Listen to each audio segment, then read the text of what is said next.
بسم اللہ الرحمن الرحیم۔ مکہ میں ابو سفیان بہت بے چین تھا۔ آج کچھ ہونے والا ہے، وہ بڑبڑایا۔ اس کی نظر آسمان کی طرف بار بار اٹھ رہی تھی۔ اس کی بیوی ہندہ، جس نے حضرت امیر حمزہ کا کلیجہ چبایا تھا، اس کی پریشانی دیکھ کر اس کے پاس آ گئی تھی۔ کیا بات ہے؟ کیوں پریشان ہو؟ ابو سفیان چونکا۔ کچھ نہیں، طبیعت گھبرا رہی ہے، میں ذرا گھوم کر آتا ہوں۔ وہ یہ کہہ کر گھر کے بیرونی دروازے سے باہر نکل گیا۔ مکہ کی گلیوں میں سے گھومتے گھومتے وہ اس حد تک پہنچ چکا تھا کہ اچانک اس کی نظر شہر سے باہر ایک وسیع میدان پر پڑی۔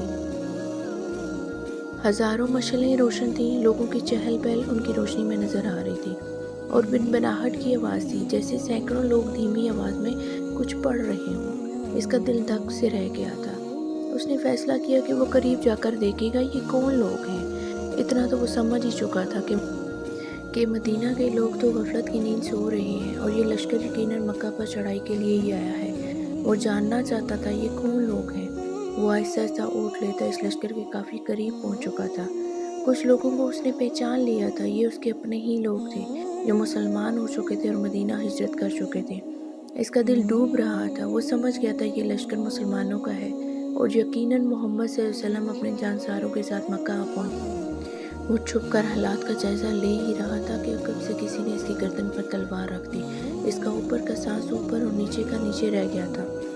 لشکر کے پہرےداروں نے اسے پکڑ لیا تھا اور اب اسے بارگاہ محمد صلی اللہ علیہ وسلم میں لے جا رہے تھے۔ اس کا ایک ایک قدم کئی من کا ہو چکا تھا۔ ہر قدم پر اسے اپنے کرتوت یاد آ رہے تھے۔ جنگ بدر، احد، خندق، خیبر سب اس کی آنکھوں کے سامنے ناچ رہی تھیں۔ اسے یاد آ رہا تھا کہ کیسے اس نے سرداران مکہ کو اکٹھا کیا تھا محمد صلی اللہ علیہ وسلم کو قتل کرنے کے لیے، کیسے نجاشی کے دربار میں جا کر تقریر کی تھی کہ یہ مسلمان ہمارے غلام ہیں اور باغی ہیں، ان کو ہمیں واپس دو، کیسے اس کی بیوی ہندہ نے امیر حمزہ کو اپنے غلام حبشی کے ذریعے شہید کروا کر ان کا سینہ چاک کر کے ان کا کلیجہ نکال کر چبایا اور کاٹ کر گلے میں ہار بنا کر ڈالے تھے، اور اب اسی محمد صلی اللہ علیہ وسلم کے سامنے پیش کیا جا رہا تھا۔ اس کی روایات کے مطابق اسے جیسے دہشت گرد کو فوراً تہہ و تہگ کر دیا جائے گا۔ ادھر بارگاہ رحمت للعالمین صلی اللہ علیہ وسلم میں صحابہ جمع تھے، اور صبح کے اقدامات کے بارے میں مشاورت چل رہی تھی کہ کسی نے آ کر ابو سفیان کی گرفتاری کی خبر دے دی۔ اللہ اکبر! خیمہ میں نعرہ تکبیر بلند ہوا۔ ابو سفیان کی گرفتاری ایک بہت بڑی خبر اور کامیابی تھی۔ خیمہ میں موجود عمر بن خطاب اٹھ کر کھڑے ہوئے اور تلوار کو میان سے نکال کر انتہائی جوش کے عالم میں بولے، اس بدبخت کو قتل کر دینا چاہیے۔ شروع سے سارے فساد کی جڑ یہی رہا ہے۔ چہرہ مبارک رحمت للعالمین صلی اللہ علیہ وسلم پر تبسم نمودار ہوا اور ان کی دلوں میں اترتی ہوئی آواز گونجی، بیٹھ جاؤ عمر، اسے آنے دو۔ عمر ابن خطاب آنکھوں میں غیظ لیے حضور اکرم صلی اللہ علیہ وسلم کی اطاعت میں بیٹھ تو گئے، لیکن ان کے چہرے کی سرخی بتا رہی تھی کہ ان کا بس چلتا تو ابو سفیان کے ٹکڑے کر ڈالتے۔ اتنے میں پہرےداروں نے بارگاہ رسالت صلی اللہ علیہ وسلم میں حاضر ہونے کی اجازت چاہی۔ اجازت ملنے پر ابو سفیان کو رحمت اللہ عالمین کے سامنے اس حال میں پیش کیا گیا کہ اس کے ہاتھ اس کے امامے سے اس کی پشت پر بندھے ہوئے تھے، چہرے کی رنگت پیلی پڑ چکی تھی اور اس کی آنکھوں میں موت کے سائے لہرا رہے تھے۔ لب ہائے رسالت مآب صلی اللہ علیہ وسلم کے سامنے خاموش، اور صحابہ رضی اللہ تعالیٰ نے ایک عجیب جملہ سنا، اس کے ہاتھ کھول دو اور اس کو پانی پلاؤ، بیٹھ جاؤ ابو سفیان۔ ابو سفیان ہارے ہوئے جواری کی طرح گرنے کے انداز میں خیمے کے فرش پر بچھے ہوئے قالین پر بیٹھ گیا۔ پانی پی کر اس کو کچھ حوصلہ ہوا تو نظر اٹھا کر خیمے میں موجود لوگوں کی طرف دیکھا۔ عمر ابن خطاب کی آنکھیں غصے سے سرخ تھیں۔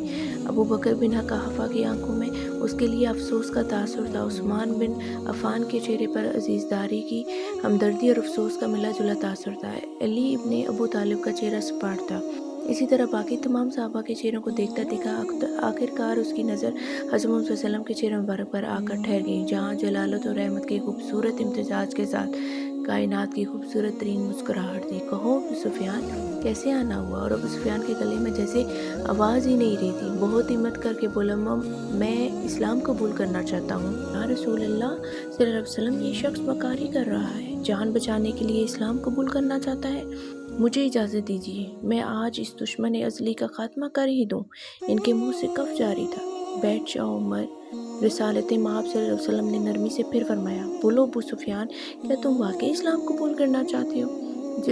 جی یا رسول اللہ صلی اللہ علیہ وسلم، میں اسلام قبول کرنا چاہتا ہوں۔ میں سمجھ گیا ہوں کہ آپ صلی اللہ علیہ وسلم اور آپ کا دین بھی سچا ہے اور آپ کا خدا بھی سچا ہے۔ اس کا وعدہ پورا ہوا۔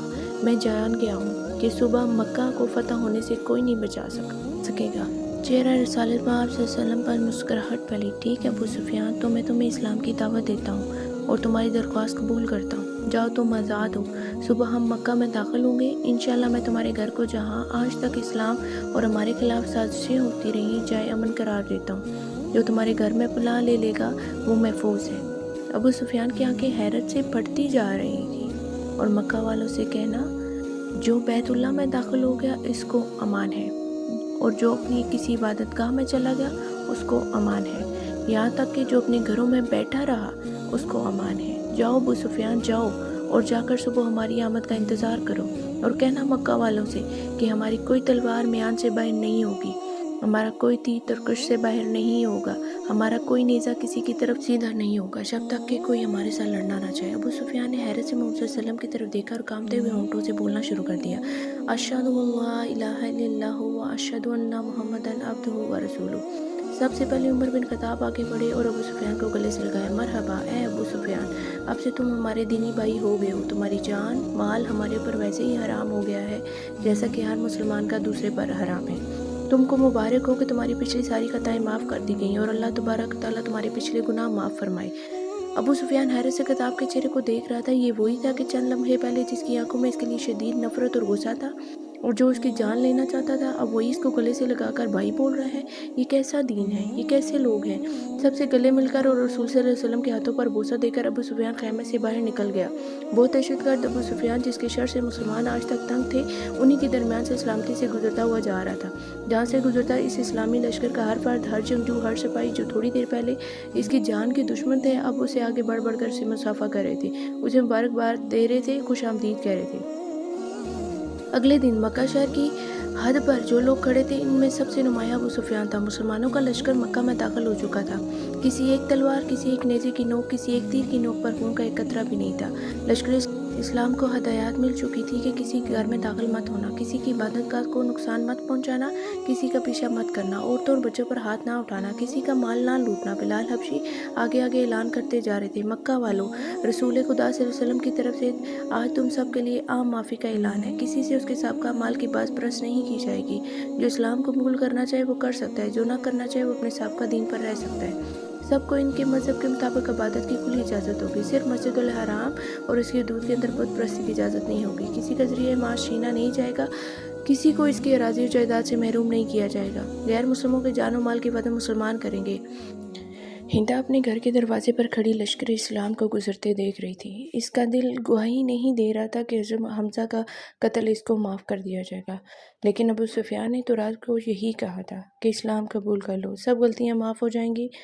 مکہ فتح ہو چکا تھا، بنا ظلم و تشدد، بنا خون بہائے، بنا تیر و تلوار چلائے۔ لوگ جوک در جوک اس آفاقی مذہب کو اختیار کرنے اور اللہ کی توحید اور رسول صلی اللہ علیہ وسلم کی رسالت کا اقرار کرنے مسجد حرام کے صحن میں جمع ہو رہے تھے، اور تبھی مکہ والوں نے دیکھا اس ہجوم میں ہندا بھی شامل تھی۔ یہ ہوا کرتا تھا اسلام، یہ تھی اس کی تعلیمات، یہ سکھایا تھا میرے نبی صلی اللہ علیہ وسلم، رسول صلی اللہ علیہ وسلم کی پیاری ذات نے، اور ہم کن مسائل اور نفرتوں میں پڑھ کر اپنے رب اور اس کے رسول صلی اللہ علیہ وسلم کے پیغام کو بھول چکے ہیں۔ اللہ ہم سب کو سیدھے راستے پر چلنے کی ہدایت اور توفیق عطا فرمائے، آمین۔